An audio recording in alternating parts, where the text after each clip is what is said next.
Although we no longer watch feature films at the Garden Theater, it doesn't mean we aren't still producing the shows right here in Willow Glen. I had a chance to talk with local businessman and independent filmmaker Stan Harris about, well, making movies. As we continue to discover the performing arts here in Willow Glen, we have the opportunity to meet with Stan Harris, who's the owner of Etc. Group, Inc., right here on Lincoln Avenue. Stan, welcome. Thank you, Kevin. So, how long has Etc. Group been here?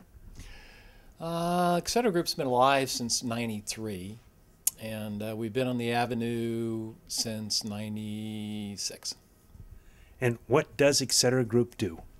Well, we do lots of things. We do several things. If you go to my website, www.etcgroupinc.com, thought I'd throw that in. We're divided into three areas. We have a technology marketing company that we have here where we support a lot of people that you know in the Valley from a technology perspective, big and small, and some too soon will be known better. And then we have a staging and production side of the company, and then we have a purely entertainment side of the company. So tell me about the entertainment division.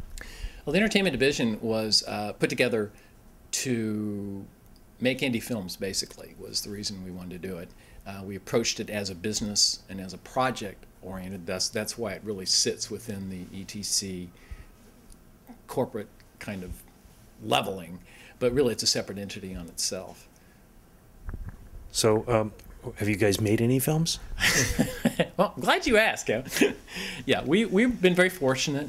We produced a film about 3 years ago called Fat, Rose, and Squeaky, which is a feature film starring Academy Award-winning Louise Fletcher from Cuckoo's Nest. What a wonderful woman. And the legendary Miss Cicely Tyson. We were very fortunate to track them to this particular film. They're both like 73 years old, which is perfect because the film was about elder women without families who network together to try to better understand a world maybe they don't have a clue about anymore. So it's a very interesting little plot. So they played best friends and stuff, and we were fortunate to have Julie Brown, which you may remember from Everybody Run, Prom Queen's Got a Gun.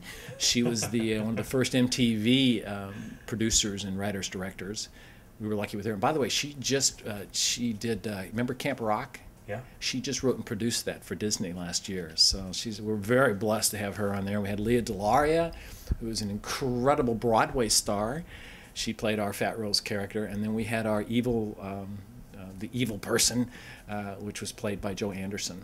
And she was a former star from the original Sisters. I don't know if you remember the series Sisters. So we were very lucky to get all these people in one room for the amount of time it took to make this film. So now that you've had a successful full-length feature film, what's next for the entertainment side of Etc. Group? Well, we're actually focusing on kids. We are strong believers in trying to provide better entertainment for kids. And when I say kids, we're drawing the line at PG. So it's G and PG kind of films, not PG-13, not even that far. We think there's a lot of commercialization with the kind of work that's being done. A lot of great films out there, don't get me wrong. Cars and Up and all these wonderful films are fabulous films, you know.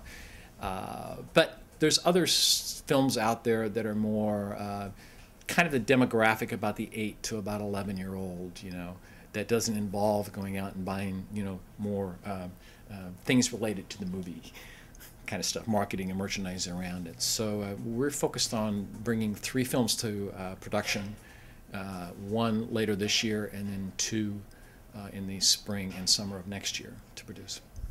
Now, if people are interested in finding out more about this new endeavor and how they might invest in this, where would they go? Well, really, just call me. You know, I'll be more than glad to have a cup of coffee. I'll go have a cup of coffee anywhere. There's with people that talk just about movies. You know, it's an interesting thing. Investments are hard to do, and every investment has its own risk and rewards out of it. So, I'd rather just over a casual cup of coffee tell you a little bit about what we're doing. If it's something you're interested in, then maybe we could go, you know, pursue it further. You also dedicate a lot of time to making Willow Glen in Motion a reality. Why do you do that? Well, I really, when you first came to me and we sat down, I think we talked right over here in that little glass desk over a cup of coffee, you saying, you know, I'm thinking about maybe making a public access TV show, and I'm thinking about I want to feature just Willow Glen and the neighborhoods and the history and the politics, and I just thought that was a fabulous idea. I just thought, gosh, what an interesting way to communicate. It's all about community. That's what makes businesses work, schools work. You know, it's the community of people that we have. And I saw Willow Glen in Motion and your idea, Willow Glen in Motion, as a great way to get some messaging out in the marketplace, to get the pulse of what's happening in the community out in the marketplace, to build community with some of the social networking that you do on your website with Willow Glen in Motion.